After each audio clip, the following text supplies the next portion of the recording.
Hi and welcome back. My name is Emily. In this video we're going to take a closer look at the Swirly birthday sentiment.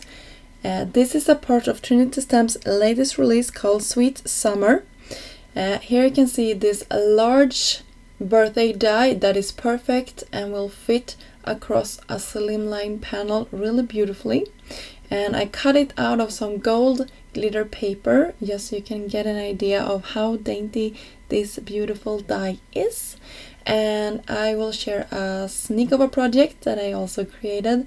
Really fun die set, this one, and it's super large, so it really takes center stage on any project that you will be creating.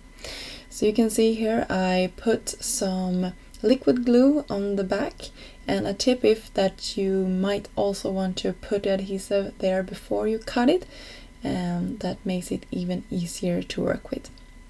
So if you like some more inspiration on this die set, you can also visit our Instagram account, our Facebook page, our blog, and of course our YouTube channel.